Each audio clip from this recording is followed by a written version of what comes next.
नमस्कार, स्वागत है आपका महिंद्रास के ऑफिशियल यूट्यूब चैनल पे। मैं आपका जीएस मेंटोर गगनदीप महिंद्रा जुड़ चुका हूँ आपके साथ। आज हम गाइस, जैसा कि आप थंबनेल देख रहे हैं, आज क्या पढ़ने वाले हैं। आज इंपॉर्टेंट फैक्ट की बात करते हैं। संडे के दिन है, सभी रिलैक्स कर रहे हैं यहाँ पे। तो वही तो यहाँ पे पेस बना रहे, रिदम बना रहे, उसी के लिए साथ में यहाँ पे एक फैक्चुअल बेसिस यहाँ पे चीज़ें हैं वो समझाने के लिए जा रहा हूँ यहाँ पे। ठीक है, जैसे थंबनेल में क्या बताया गया, अर्थ एंड इट्स सैटेलाइट, मतलब पृथ्वी और उसके उपग्रहों के बारे में हम आज चर्चा करेंगे। कुछ पृथ्वी के बारे में चर्चाएं होगी और कुछ उसके उपग्रहों के बारे में चर्चा होगी यहाँ पे। ठीक है, तो इसकी जो इस लेक्चर की जो पीडीएफ होगी, मुझसे जुड़ने के लिए, डिस्कशन करनी है, किसी टॉपिक में डाउट है, उससे जुड़ने के लिए करना क्या है, ये रहा हमारा क्या टेलीग्राम चैनल है यहाँ पे। इसका डिस्क्रिप्शन आपको इस वीडियो के डिस्क्रिप्शन में मिल जाएगा, वहाँ से लिंक को कॉपी कीजिए, पेस्ट कीजिए, उसका फटाक से जुड़ जाएगा मेरे साथ। ठीक है, अब इसके साथ जो हम पढ़ने वाले हैं वो हम बता चुके हैं पहले क्या पढ़ने वाले हैं। आज हम पढ़ने वाले हैं यहाँ पे संडे स्पेशल क्लास है आज, ORGS का ये टॉपिक पढ़ने वाले हैं। पृथ्वी और उसके जो साथ में क्या है, उसके जो उपग्रह है उसके बारे में हम आज देखने वाले हैं यहाँ पे। ठीक है, तो बड़ा इंपॉर्टेंट टॉपिक है यहाँ पे, इस चीज़ लिए इसको याद रखना थोड़ा सा मज़ेदार टॉपिक है यहाँ पे। इन ब्रीफ ज़्यादा से ज़्यादा चीज़ें करने की कोशिश करेंगे हम यहाँ पे। तो अपना नोटबुक उठाइए, उठाने के बाद यहाँ पे फटाक से साथ में जुड़ जाइएगा। और हाँ, वीडियो पसंद आए तो इसको शेयर ज़रूर कर देना। और हाँ, कोई भी चीज़ नहीं पढ़नी है आपको, ठीक है, नहीं पढ़नी है, नहीं पढ़नी नहीं है, नहीं पढ़नी है। ठीक है, जैसे कि कुछ टॉपिक्स में आपको डाउट रहता है साइंस के, फिजिक्स, केमिस्ट्री, बायो में, या जीएस में कोई भी सब्जेक्ट हो, तो आप कमेंट बॉक्स में ड्रॉप कर सकते हैं। हम कोशिश करेंगे बहुत जल्द उसके ऊपर एक वीडियो आपके लिए लेके आए यहाँ पे। ठीक है, तो बढ़ते हैं अपने सेशन की तरफ यहाँ पे। तो यहाँ पे सबसे पहले हम पृथ्वी के बारे में चर्चा कर लेते हैं। पृथ्वी सौर मंडल का तीसरा ग्रह है। किससे? सूरज से तीसरा ग्रह होता है, ये हम जानते हैं सब। ठीक है, ये हल्की फुल्की चीज़ें।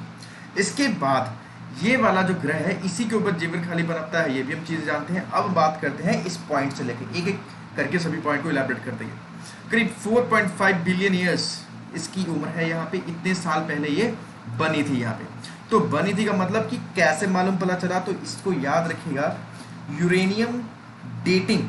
ठीक है, जैसे कार्बन C14 डेटिंग होती है, कार्बन डेटिंग से क्या पता करते हैं, आपने एंशिएंट इंडिया पढ़ा होगा। ठीक है, तो वहाँ पे आप पता करते हैं कि कौन सी चीज़ कब बनी कब नहीं बनी, उसके अकॉर्डिंग किया जाता है। लेकिन इसको पता करने के लिए हम यहाँ पे यूरेनियम डेटिंग का प्रयोग करते हैं, खाली इतना याद रखिए। चीज़ें क्लियर होगी यहाँ पे। अब इसके बाद पृथ्वी की शक्ल की बात करें, अगर ये पूरी गोलाकार होती तो चारों दिशाओं में क्या होता है, इसका व्यास क्या होता, बिल्कुल बराबर होता है यहाँ पे। ठीक है, अब इसके बाद जिसको अगली चीज़ कहें यहाँ पे, वो ये चीज़ होगी यहाँ पे जो मैं कह रहा हूँ कि ये आर ए या आर, क्योंकि अगर ये स्फेयर होता, स्फेयर के सेंटर से चार दिशा में क्या होता, सारा कुछ बराबर होता है यहाँ पे। ठीक है, मैं एक बार के लिए यहाँ पे खुद को थोड़ा गायब करता हूँ यहाँ पे। ठीक है, तब इसको थोड़ा सा और अच्छे समझाते हैं यहाँ पे। अब जैसे कि मैंने ये आपको पीछे डायग्राम बना के रखी हुई है, ये वाली डायग्राम। तो इस डायग्राम में क्या है, हमने जो आर है यहाँ पे, इसको केंद्र से इसकी दूरी मान लीजिए चारों दिशा में बराबर और स्फेयर हो, लेकिन पृथ्वी ऐसी नहीं है। ठीक है, ये हमें पता है। तो वो क्या है, एक अंडाकार शेप की है, जॉइड जिसको कहते हैं, वो चीज़ होती है। तो इसलिए याद रखिएगा यहाँ पे 12,756 ये किस पे है, ये भूमध्य रेखा पे इसका क्या है, व्यास है, जिसको हम डायमीटर भी हम कह सकते हैं। लेकिन अगर हम बात करें ध्रुवीय, पोल टू पोल, ये कितना है यहाँ पे, 12,714। अगर डिफरेंस दोनों के बीच में पूछा जाए तो यहाँ पे कितने क्वाड्रेंट बन रहे हैं, 1 2 3 4। एक को याद रखिएगा, 14 को 4 से गुना कीजिएगा, कितना आ जाएगा, 56 आ जाएगा। 14 28 28 में 56, तो 56 यहाँ पे वेरिएबल होगा, खाली इतना याद रखिएगा। चीज़ें क्लियर होगी यहाँ पे। अब इसके बाद यहाँ से शेप का पता चल चुका है हमें यहाँ पे। अब रफली तीन मोटे पॉइंट है, उसको देख लीजिए यहाँ पे। जो हाईएस्ट पॉइंट है, बहुत बार पढ़ चुके हैं आप लोग, माउंट एवरेस्ट है यहाँ पे, इसको याद रखना आपने हमेशा। ठीक है, अब ये माउंट एवरेस्ट जो है, ये है कहाँ पे, ये भी साथ में, ये भैया नेपाल के अंदर है यहाँ पे। ठीक है, जिसको वहाँ पे सागर माथा भी कहा जाता है, इसको आपने याद रखना। 8848 इसकी हाइट है। और एक बंदे का नाम बड़ा इंपॉर्टेंट है, किसने ये हाइट कैलकुलेट की थी सबसे पहले, वो थे यहाँ पे राधानाथ सिकदर। या 1854-55 में इन्होंने यहाँ पे क्या कर दिया था, यहाँ पे इसकी हाइट को कैलकुलेट कर लिया था यहाँ पे, ये याद रखिए यहाँ पे। तेंजिंग नोर्गे, एडमंड हिलरी पहले शख्स होते हैं जो कि इसकी माउंट एवरेस्ट की चढ़ाई करते हैं यहाँ पे, ये चीज़ आपको याद रखनी है। जबकि भारतीय सबसे पहले अगर हम बात करें, अवतार सिंह चीमा होते हैं, लेकिन फीमेल में बछेंद्री पाल। और फीमेल की बात करें तो जुनको तबई जापान की सबसे पहली दुनिया की फीमेल होगी जो इसके ऊपर चढ़ाई करती है। चीज क्लियर होगी। चलो इसके साथ जितने क्वेश्चन बनते थे हमने डिस्कस कर लिया। अब जल्दी से बात करते हैं यहाँ पे लोएस्ट पॉइंट क्या। लोएस्ट मतलब धरातल के ऊपर जो सबसे न्यूनतम बिंदु होगा लैंड के अंदर होगा, उसकी बात कर लेते हैं। वो आता है कहाँ पे, डेड सी आता है, जो जेरूसलम के पास आपको देखने को मिलेगा। यहाँ पे इजराइल जेरूसलम के बीच में जो छोटा सा गड्ढा सा भरा है वही कहलाता है डेड सी कहलाता है। यहाँ पे डेड सी इसलिए कहा जाता है क्योंकि इसमें आप छलांग लगा भी देंगे तब भी आप कभी इसमें डूबेंगे नहीं, क्योंकि इसकी लवणता बहुत ज़्यादा होने के कारण सघनता आपके शरीर की सघनता से कहीं ज़्यादा है, इसीलिए आप तैरेंगे वहाँ पे। चीज़ क्लियर होगी यहाँ पे। चलो तो ये तो हो गया डेड सी का। अब यहाँ पे एक और मैंने लोएस्ट पॉइंट कहा है, ये समूचे धरातल का है। समूचे धरातल में जिसमें ज़मीन और पानी दोनों को मिला ले अगर बात की जाएगा तो ये है मरियाना ट्रेंच। ये कितनी डेप्थ है उसकी, इसकी डेप्थ है 11,022 मीटर इसकी डेप्थ है, और ये प्रशांत महासागर पैसिफिक में आपको देखने को मिलेगा। प्रशांत महासागर में देखने को मिलेगा यहाँ पे। ठीक है, चीज क्लियर होगी यहाँ पे। तो ये बिंदु आपको बिल्कुल याद करके रखने हैं यहाँ पे, ये बड़े इंपॉर्टेंट है, वनडे में अक्सर पूछ लिया जाता है इनको। ठीक है, तो ये चीजें आपको याद करके रखनी है। अब इसके बाद जो अगली चीज जुड़ते हैं वो जुड़ता है यहाँ पे, देखिए जो मोशन होगा पृथ्वी का वो दो तरीके से होगा, पहले वही जान लो। एक होगा रोटेशन और एक होगा रेवोल्यूशन। और रोटेशन क्या है, जो पृथ्वी यहाँ पे अपने अक्ष पे, जैसे ये है, इस पे खड़ी खड़ी खाली घूमती रही, जैसे कि ये है, ये आगे मेरे पास। अब ये क्या है, लट्टू की तरह एक जगह अगर घूमती रहे तो उसको हम रोटेशन कहते हैं। ये पृथ्वी पे दिन और रात के लिए जिम्मेवार है यहाँ पे। चीज क्लियर। रेवोल्यूशन, जो ये सूरज के चारों तरफ ऐसे घूम रहा है, ठीक है, मैं एक बार ले लेता हूं यहाँ पे लेजर पॉइंटर, ये जो इसके चारों तरफ ये घूम रहा है, इसी को हम क्या कहते हैं यहाँ पे, किसी चीज को केंद्र मान के उसके चारों तरफ घूमना ही क्या कहलाएगा यहाँ पे, रेवोल्यूशन कहलाएगा यहाँ पे। चीजें क्लियर होगी यहाँ पे। चलो अब इसके बाद हम बढ़ते हैं अगली चीज के लिए यहाँ पे। तो अगली चीज क्या है यहाँ पे, इससे क्या फर्क पड़ता है वो भी देख लीजिए। इससे तो दिन और रात हो गया यहाँ पे, दिन और रात हो गया, तो इससे क्या होगा, सीजन्स चेंज होंगे यहाँ पे, सीजन्स, मौसम बदलेंगे यहाँ पे। लेकिन एक चीज देखिए, क्या दिन और रात हमेशा बराबर रहता है? नहीं, दिन और रात रोटेशन के चलते होता है। कैसे, इसको समझिए। अगर ये मेरा हाथ इस समय आपके सामने इस तरफ से क्या है, सूरज की रोशनी आ रही है, तो ये हिस्सा क्या है, सूरज की तरफ है, दिन है, लेकिन इसका ठीक पिछला हिस्सा क्या है, अंधेरे में है। लेकिन अगर इसी को हम ऐसे मोड़ देते हैं तो ये क्या हो जाएगा, अगर इसी को हम क्या कहते हैं यहाँ पे, इसी को हम क्या कहेंगे, रोटेशन कहेंगे, जिसके चलते दिन और रात होता है। होपफुली आपको क्लियर हो गया। अब दिन रात बड़ा क्यों होता है, पृथ्वी जो है टिल्ट है यहाँ पे, क्या है, टिल्ट मतलब झुकाव है यहाँ पे, किसका, पृथ्वी का, वो 23.5 डिग्री ऐसे झुकी हुई है, इसके कारण कभी ये बड़ा और छोटा होता है, वो भी हम आपको समझा दें कैसे होता है यहाँ। ठीक है, चलिए अब इसी के साथ हम बात करते हैं यहाँ पे अगली चीज की यहाँ पे। ठीक है, इसके साथ बच्चे यहाँ पे पानी पीता, होपफुली आप जल्दी से बता दीजिएगा कि आपको चीजें क्लियर होगी यहाँ पे। ठीक है, कोई दिक्कत होगी तो कमेंट बॉक्स में ड्रॉप कर दीजिएगा, हम उसको समझा लेंगे आप।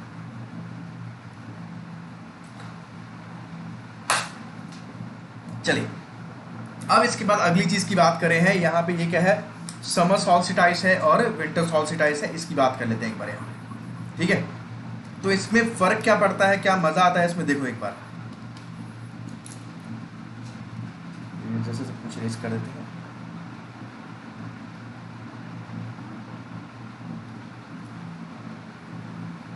चलिए अब इस केस में अगर 21 जून के कारण क्या होगा, यहाँ पे ध्यान से पढ़ना। यहाँ पे अब ये ऊपर वाला हिस्सा क्या है, ये नॉर्थ हेमिस्फीयर है, नीचे वाला हिस्सा साउथ हेमिस्फीयर है, और ये भी यहाँ पे ऊपर वाला हिस्सा नॉर्थ और ये साउथ। अब यहीं से कंक्लूजन निकालेंगे हम लोग यहाँ पे। देखो इतना हिस्सा तो जो है, जो सूरज की तरफ है यहाँ पे, इसको व्हाइट बना देता हूं ताकि दिन लगे यहाँ पे। ठीक, इधर भी बना देता हूं यहाँ पे।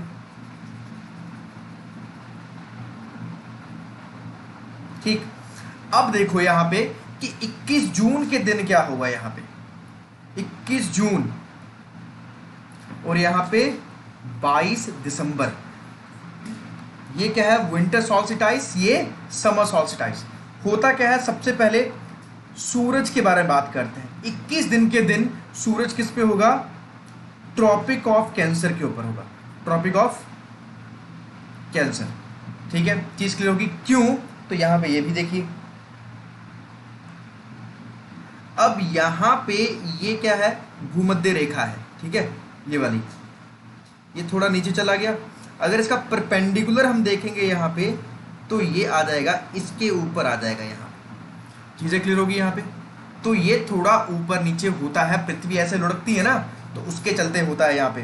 तो इस चीज को याद रखना आपने कि इस दिन सूरज कहाँ होता है आपका, भूमध्य रेखा के ऊपर नहीं होता है, ये कहाँ पे होता है, कर्क रेखा के ऊपर होता है। तो 22 दिसंबर किस दिन होगा, पृथ्वी पहले यूं थी अब यूं हो गई, तो मतलब इस बार क्या हो गया कि यहाँ पे साउथ हेमिस्फेयर, ये वाला हिस्सा, पहले नॉर्थ हेमिस्फेयर सूरज की तरफ था, अब साउथ हेमिस्फेयर इसकी तरफ है यहाँ पे।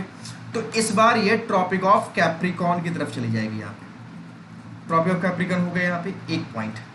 अगली चीज, इसका प्रभाव नॉर्थ में क्या पड़ता है, नॉर्थ हेमिस्फेयर और साउथ हेमिस्फेयर में। नॉर्थ में 21 जून के दिन यहाँ पे क्या होगा, डे बड़ा होगा, डे इज लॉन्गर। तो साउथ हेमिस्फेयर में इस दिन क्या होगा, लॉन्ग, यहाँ पे भी होगा कुछ, लेकिन यहाँ पे क्या होगा, नाइट लॉन्ग होगी, और ऑब्लिक में क्या आ जाएगा, नाइट यहाँ पे शॉर्ट होगी, और डे यहाँ पे क्या होगा, शॉर्ट होगा यहाँ पे। ठीक है, एक बार 24 घंटे, अभी कुछ दिन के बाद अभी के अप्रैल चल पड़ा बेटा यहाँ पे, अप्रैल के बाद मई जून आ जाएगा, तो जून में आपको बिल्कुल देखने को मिल जाएगा यहाँ।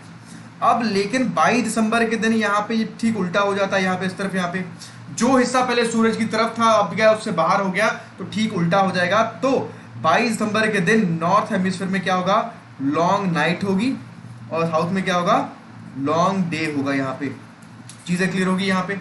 तो ये चीजें हमने दो अभी क्लियर कर ली यहाँ पे, उसका फैक्ट के साथ यहाँ पे पूरा क्लियर कर लिया, चीजें क्लियर। अब इसके बाद आगे बढ़ते हैं हम यहाँ पे। आगे बढ़ने के लिए यहाँ पे देखिए अगली चीज क्या हम यहाँ पे पढ़ रहे हैं,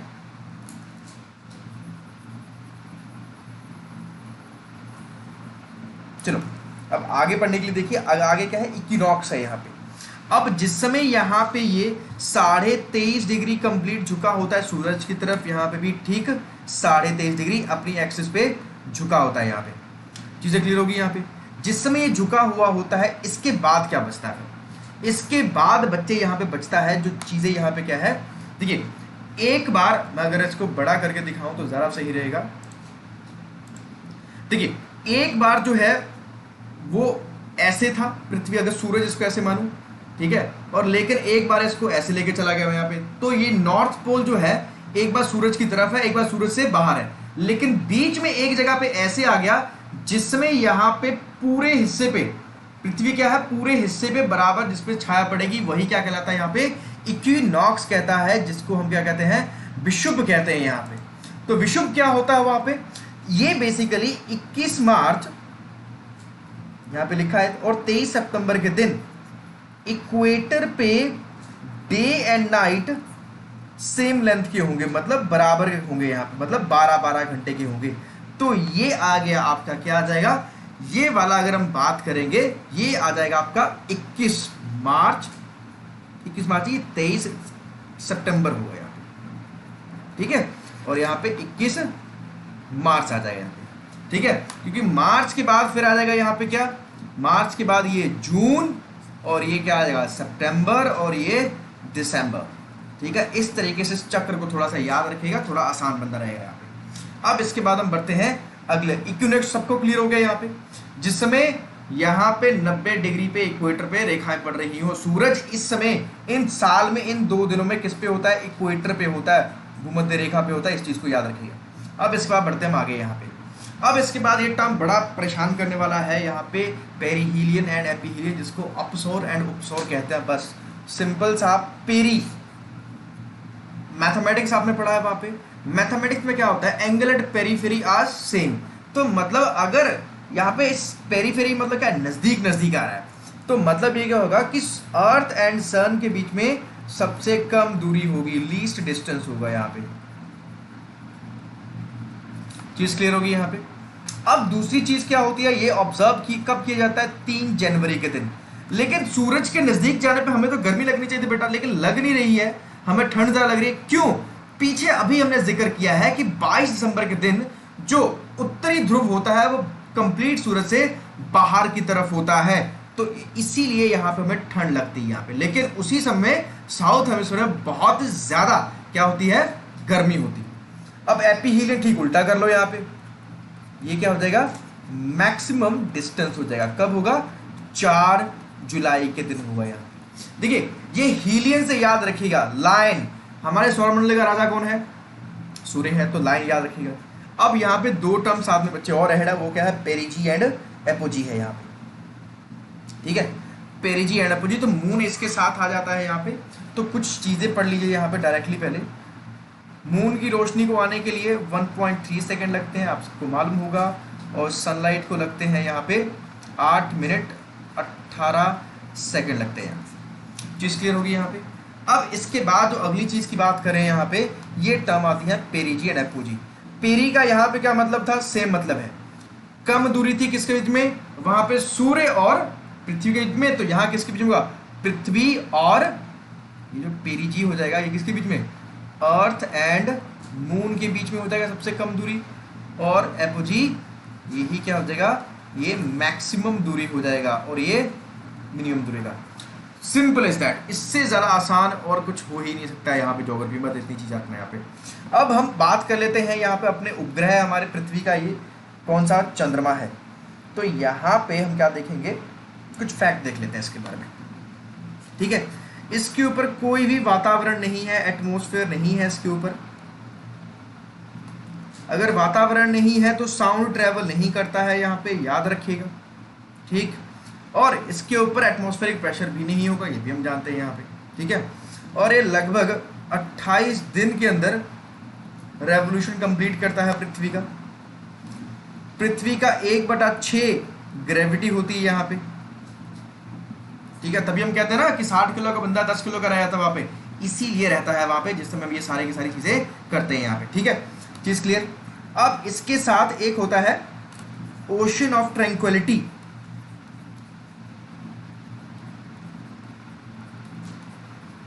ये भी किस पे है? ये भी मून के ऊपर है। ये ओशन ऑफ ट्रैंक्विलिटी है क्या? देखो जहाँ की आवाज़ नहीं होगी वहाँ पे क्या होगा? सुनसान होगा वहाँ पे। तो वहीं पे क्या है, एक सुनसान वाला इलाका है जिसको साइंटिस्ट ने नाम क्या दिया यहाँ पे? ओशन ऑफ ट्रैंक्विलिटी यहाँ पे नाम दिया हुआ है। इसका करीब 55 से 60% हिस्सा पृथ्वी से विजिबल है यहाँ पे। इस चीज़ को याद रखना है। चीज़ें क्लियर होगी यहाँ पे। तो ये चीज़ें होती हैं। और पहला मिशन अपोलो मिशन होता है चांद के ऊपर। यहाँ पे अपोलो मिशन 1969 के अंतर्गत यहाँ पे देखने को मिलता है यहाँ पे, ठीक है। तो जिसमें हम नील आर्मस्ट्रॉन्ग वगैरह वगैरह ये लोग बाहर जाते हैं। अब एक दोनों चीज़ों में अंतर है, Neil Armstrong and Yuri Gagarin. Yuri space में जाने वाले पहले व्यक्ति होते हैं, जबकि नील मून पे जाने वाले पहले व्यक्ति होती है। तो दोनों को क्लियर कर लेना यहाँ पे, ठीक है। दोनों का आपस में कोई भी ताल्लुकात नहीं है। चीज़ क्लियर। अब इसके बाद बढ़ते हैं हम अगली चीज़ के लिए यहाँ पे। अब जिस समय हम बात करते हैं यहाँ पे किस चीज़ की, यहाँ पे स्केप, सैटेलाइट आ गया तो स्केप और ये सारी चीज़ें आई। स्केप क्या, वेलोसिटी क्या है? पृथ्वी के गुरुत्वाकर्षण से बाहर जाने के लिए कम से कम जो वेलोसिटी आपको वेग चाहिए, पलायन वेग चाहिए, वो होना चाहिए 11.2 मीटर पर सेकेंड होना चाहिए। इस केस में साथ में यहाँ पे एक चीज़ और याद रखिएगा, वो चीज़ ये है कि भैया ये मास का, द्रव्यमान का इंडिपेंडेंट है। मतलब आप चाहे 10 किलो के हो चाहे 100 किलो के हो, आपको उठा के बाहर फेंकने के लिए 11.2 मीटर पर किलोमीटर पर सेकंड की रफ्तार चाहिए होगी यहाँ, ठीक है। अब इसके बाद ऑर्बिटल पे आते हैं। अब कोई चीज़ आपने कक्षा में रख दी यहाँ पे, उसके बाद अपने पास गोल गोल चक्कर में इसको लगा के रखना है वहाँ पे, तो उसमें कोई वेलोसिटी कम से कम न्यूनतम चाहिए होगी, तो वो होती है 7.8 किलोमीटर पर सेकंड होती है। लेकिन जैसे जैसे ऊपर बढ़ते हैं तो इसकी वैल्यू कम होती जाती है। चीज़ें क्लियर। अब इसको हम अगर हम देखें यहाँ पे, तो VO मतलब ऑर्बिटल वेलोसिटी एंड VE, इसके वेलोसिटी दोनों में एक रिलेशन बनता है। अगर आप √2 टाइम्स, क्या √2 टाइम्स ऑर्बिटल वेलोसिटी, जिसको हम कक्षीय वेग कहेंगे, बढ़ा देते हैं तो ये पलायन वेग के बराबर हो जाता है। तो क्वेश्चन में कभी पूछता है कि कितना बढ़ा दिया जाए भैया इसको, तो √2 टाइम्स बढ़ा दिया। चीज़ क्लियर है यहाँ पे। अब इसके बाद हम बात करते हैं, दो तरीके के सैटेलाइट होते हैं, एक होता है आर्टिफिशियल होता है और एक नेचुरल सैटेलाइट होता है। यहाँ पे नेचुरल की बात करें, यहाँ पे मून की हमने बात कर ली, यहाँ पे सबसे बड़ा हमारे सौरमंडल का गैनीमेड है यहाँ पे, और सबसे छोटा अगर हम बात करें यहाँ पे डिमॉस है यहाँ पे, जो कि किसका है, मार्स का है, यहाँ पे याद रखिएगा। ठीक है, सबसे लार्ज स्टेट में किसके पास है, सैटर्न के पास सबसे ज्यादा सैटेलाइट है, इस चीज को भी आपने याद रखना, डायरेक्टली पूछता है यहाँ पे। ठीक है, अब इसके बाद हम बात करते हैं यहाँ पे अपने मेन तरीके के जो सैटेलाइट है उसको देखिए। यहाँ पे दो तरीके के बेटा सैटेलाइट होंगे यहाँ पे, बस उनको जानना है। यहाँ पे एक जियो स्टेशनरी है और एक पोलर है। यहाँ पे जियो स्टेशनरी का अर्थात ये है कि यहाँ पे पृथ्वी के किसी भी बिंदु के ऊपर, जैसे कि मान लीजिए मेरे हाथ में ये दो चीजें हैं यहाँ पे, ठीक है, ठीक, अब इसको समझने के लिए थोड़ा सा हम स्क्रीन को चेंज कर लेते हैं। अब मान लीजिए पृथ्वी ऐसे इसके ऊपर ऐसे ऐसे ऐसे घूम रही है, तो एक पॉइंट जो है जो लगातार उसको ऐसे ऐसे मॉनिटर कर रहा है यहाँ पे, तो एक दूसरे के रिस्पेक्ट में क्या हुए, स्टेशनरी हुए, तो वहीं से शब्द निकल के आता है भूस्थिर। पृथ्वी के किसी एक बिंदु पे लगातार जो निगरानी बना के रखे उसी को हम क्या कहते हैं, यहाँ पे भूस्थिर यहाँ पे कहते हैं, तो ये याद रखिएगा यहाँ पे। ठीक है, अब जो अगली चीज आती है यहाँ पे वो याद रखिएगा। अब जियो स्टेशनरी सैटेलाइट के लिए जो आइडल 24 घंटे होते हैं, ये कहां पे होते हैं, ये 36,000 किलोमीटर पे होते हैं, याद रखिए यहाँ। ठीक है, अच्छा बेटा एक चीज पीछे बताना भूल गए, यहाँ पे अगर हम देखें यहाँ पे तो एस्केप वेलोसिटी जो होती है इक्वेटर पे लीस्ट मतलब कम होगी और पोल्स पे मैक्सिमम होगा। क्यों, क्योंकि जी यहाँ पे फैक्टर होता है, इसलिए याद रखिएगा। ठीक है, अब इसके बाद हम बात करते हैं यहाँ पे, तो 36,000 किलोमीटर कम से कम कितने सैटेलाइट चाहिए पूरी पृथ्वी को कवर करने के लिए, तो 3 सैटेलाइट चाहिए हमें यहाँ पे पूरी पृथ्वी को कवर करने के लिए, to cover entire earth 3 satellites are required. Is it clear? Next अगर हम अगली चीज की बात करें यहाँ पे, तो एक तो ये हो गया इस तरीके का, तो ये बेसिकली जियो स्टेशनरी जियो सिंक्रोनस होते क्या है, हमारे पास जियो सिंक्रोनस जो है वो सिर्फ एक ऑर्बिट है। एक ऑर्बिट मतलब अगर आप 36,000 पे जाएंगे तभी ये पूरे 24 घंटे में कंप्लीट करता है। अगर आप इसको नीचे लेके आएंगे तो ये क्या होगा, कम समय में भी पूरा कर लेगा यहाँ पे। अब इसके बाद दूसरा आता है पोलर, नाम से क्लियर हो गया, यहाँ पे पोल टू पोल घूमेगा, यहाँ पे ऐसे ऐसे, जैसे शक्तिमान चलता था ना, ऐसे ऐसे ऐसे वैसे घूमेगा यहाँ पे। ठीक है, तो यहाँ पे पूरा पोल टू पोल घूमेगा यहाँ पे, और भूमध्य रेखा के ऊपर भी घूमता रहेगा, जैसा इसको हम जैसे मन करें इसको हम वैसे घुमा सकते हैं यहाँ पे। ठीक है, इसका ऑर्बिट पीरियड जो वेरिएबल है वो कैसे, जैसा जैसा ऑर्बिट होता है जितनी ऊंचाई पे जाएंगे वैसे वैसे ऑर्बिट बढ़ता रहता है यहाँ पे, इस तरीके से इसको याद रखिएगा।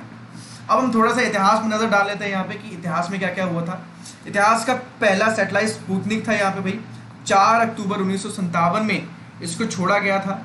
एक रॉकेट था जिसका नाम था स्पुतनिक 8K71 PU, जो रॉकेट का नाम होता है, उससे इसको लॉन्च किया गया था। कहां से लॉन्च किया गया था, जगह ये बहुत इंपॉर्टेंट है, बैकोनॉर USSR ने इसको लॉन्च किया था यहाँ पे। ये होता है दुनिया का पहला सैटेलाइट होता है यहाँ पे। ठीक है, ये पहला फर्स्ट कंट्री बन गया यहाँ पे, लेकिन यूएस इसके ठीक बाद आता है यहाँ पे। अब भारत की बारी आती है, तो भारत ने अपना सबसे पहला जो सैटेलाइट लॉन्च किया था वो कौन सा किया था, जो हमारे महान मैथमेटिशियन है यहाँ पे आर्यभट्ट के नाम पे रखा था।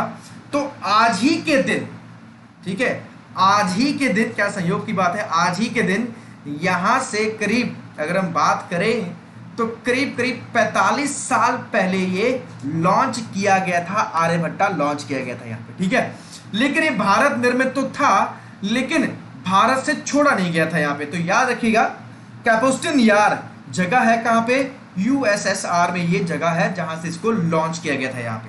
ठीक है, स्वदेशी बना था लेकिन स्वदेश से इसको छोड़ा नहीं गया था यहाँ पे। और रॉकेट होता है यहाँ पे कॉस्मोस 3M रॉकेट होता है यहाँ पे। ठीक है, इस चीज को याद रखिए यहाँ पे। अब इसके बाद हम बढ़ते हैं यहाँ पे भारत में निर्मित और भारत से ही स्वदेशी जगह से छोड़े जाने वाला, तो यहाँ क्या होता है वो देखिए एक बार थोड़ा। लेकिन इससे चर्चा करने से पहले एक बार चर्चा कर लेते हैं इसरो कैसे करके एग्जिस्टेंस में आता है यहाँ पे। देखिए सबसे पहले DRDO का नाम आता है यहाँ पे। DRDO के अंदर ही अलग से बनाई जाती है क्या, इनकोस्पार बनाई जाती है, Indian national committee for space research बनाई जाती है यहाँ पे। जिसको उस समय कौन लीड कर रहे थे, विक्रम साराभाई, जानते हैं father of Indian space programme है। उन्हीं की जिद्दोजहद के चलते यहाँ पे 1969 में इसरो जो आज की है वो निकल के आती है यहाँ, ठीक है। तो इन्होंने क्या किया यहाँ पे, जो यहाँ पे सबसे पहली बात करें तो स्वदेश में निर्मित जो है यहाँ पे सतीश धवन सेंटर जो एपी के अंतर्गत है यहाँ पे, ठीक है, वहां से लॉन्च किया गया था यहाँ पे। पुलिकट लेक के बगल में श्रीहरिकोटा है, ठीक है, वहीं से लॉन्च होता है यहाँ पे रोहिणी का। ये भारत में अगर प्रश्न दो तरीके के बनते हैं यहाँ पे, दो तरीके के प्रश्न कैसे बनेंगे यहाँ पे कि रोहिणी उपग्रह जो है वो स्वदेशी है तो भारत का पहला कौन सा हो जाएगा, आर्यभट्ट। लेकिन भारत में निर्मित, भारत से ही लॉन्च किया गया तो रोहिणी हो जाएगा। तो आंसर कंप्लीट चेंज हो जाएगा यहाँ पे। चीज क्लियर। अब इसके बाद हम बढ़ते हैं आगे यहाँ पे। अब और जो मिशन थे यहाँ पे वो कौन से थे देख लीजिए एक बार। भारत ने बहुत सारे काम किए हुए हैं, जिसमें से एक मेरा फेवरेट है चंद्रयान 1 है यहाँ पे। अब 2 भी 2022 के आसपास लॉन्च होगा यहाँ पे। ये 22 अक्टूबर 2008 को यहाँ पे लॉन्च किया गया था यहाँ पे। इसके बाद है मॉम मिशन आता है यहाँ पे, जो कि कब आएगा यहाँ पे, ये 2013 के अंतर्गत आपको देखने को मिलेगा यहाँ पे। इसी के साथ यहाँ पे डेट याद रखिएगा, पूछ ली जाती है यहाँ पे। इसी के साथ आता है नाविक, आता है navigation with Indian constellation, IRNSS, Indian regional navigation system. मतलब ये हमारा खुद का जीपीएस सिस्टम है यहाँ पे, इसको याद रखिएगा, ठीक है। तो बेटा अगर वीडियो पसंद आई है तो सेशन को शेयर और लाइक करना बिल्कुल मत भूलना। यहाँ पे मेरा टेलीग्राम चैनल से जुड़ना बिल्कुल मत भूलना, ये रहा टेलीग्राम का चैनल। तो यहाँ पे कल मिलते हैं आपसे सुबह 8:30 बजे, जिसमें हम हिस्ट्री पढ़ेंगे, फिर सुबह 11:30 बजे ज्योग्राफी पढ़ेंगे। आज के लिए इतना ही। सत श्री अकाल एंड जय हिंद।